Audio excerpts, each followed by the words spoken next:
السلام علیکم ورحمۃ اللہ تعالی وبرکاتہ۔ امید ہے کہ آپ سب سامعین ناظرین عافیت سے ہوں گے۔ اللہ تعالیٰ آپ سب کو اپنی حفظ و امان میں رکھے اور آپ ہمارے اس پیغام کو پھیلانے کا ذریعہ بنیں تاکہ آپ کو بھی ذخیر آخرت مل سکے، آمین۔ بسم اللہ الرحمن الرحیم۔ 23 جمادی الاولیٰ۔ نمبر 1، اسلامی تاریخ۔ غزوہ دومۃ الجندل۔ 25 ربیع الاول سن 5 ہجری میں رسول اللہ صلی اللہ علیہ وسلم کو اطلاع ملی کہ شام کے سرحد سے قریب دومۃ الجندل کے مشرک قبائلوں نے قافلوں پر ڈاکے ڈال رکھے ہیں اور گزرنے والوں سے سامان لوٹ لیتے ہیں۔ یہ بھی معلوم ہوا کہ انہوں نے مدینہ پر حملہ کرنے کے لیے ایک بڑی فوج بھی جمع کر لی ہے۔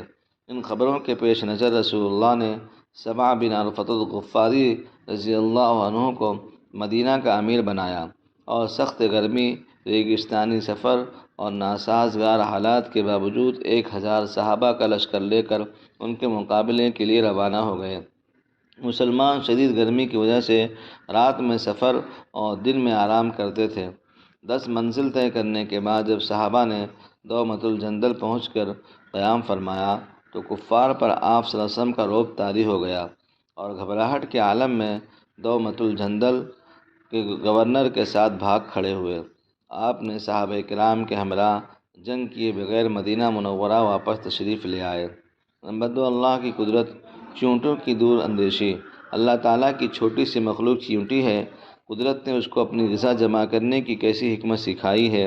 اپنی غذا جمع کرنے میں چونٹیاں آپس میں ایک دوسرے کا مدد کرتی ہیں اور سب مل کر سخت گرمی اور سخت سردی کا اشتراک جمع کر لیتی ہیں تاکہ اطمینان سکون سے اپنے سوراخوں میں بیٹھ کر کھایا کریں اور باہر نکلنا نہ پڑے۔ یہ کیسی دور اندیشی ہے، یہ سمجھ چونٹی کو کس نے دی؟ آپ حضرات کمنٹ باکس میں ضرور دیں کہ یہ چونٹی کو اللہ نے سمجھ دی ہے۔ نمبر 3، ایک فرض کے بارے میں۔ بیمار کی نماز۔ رسول اللہ نے فرمایا نماز کھڑے ہو کر ادا کرو، اگر طاقت نہ ہو تو بیٹھ کر ادا کرو اور اگر اس پر بھی قدرت نہ ہو تو پہلو کے بل لیٹ کر ادا کرو۔ فائدہ، اگر کوئی بیمار ہو اور کھڑے ہو کر نماز پڑھنے پر قادر نہ ہو تو رکوع سجدہ کے ساتھ بیٹھ کر پڑھے، اور اگر رکوع و سجدہ کرنے پر بھی طاقت نہ رکھتا ہو تو بیٹھ کر اشارے سے پڑھے، اور اگر بیٹھ کر پڑھنے کی بھی طاقت نہ رکھتا ہو تو لیٹ کر پڑھ سکتے ہیں۔ نمبر 4، ایک سنت کے بارے میں۔ ہر نماز کے لیے وضو کرنا۔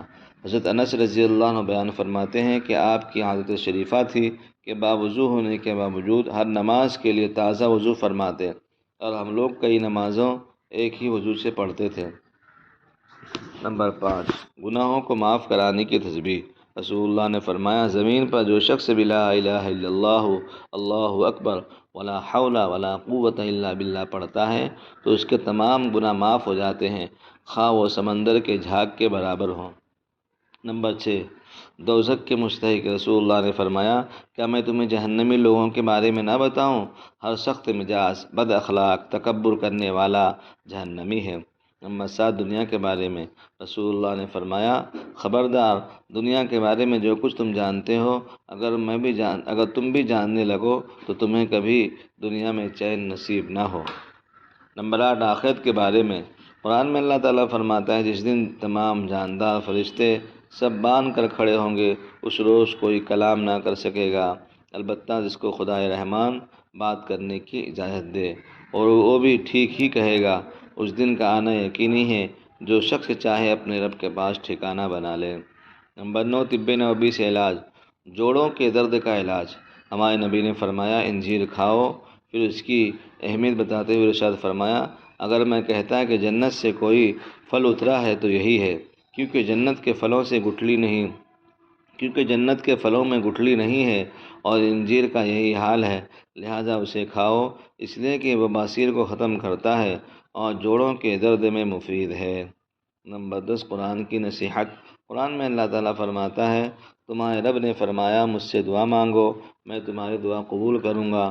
بلا شبہ جو لوگ میری عبادت کرنے سے کتراتے ہیں وہ عنقریب ذلیل ہو کر جہنم میں داخل ہوں گے۔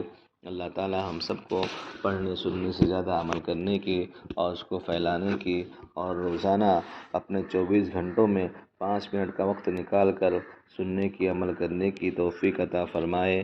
آمین یا رب العالمین۔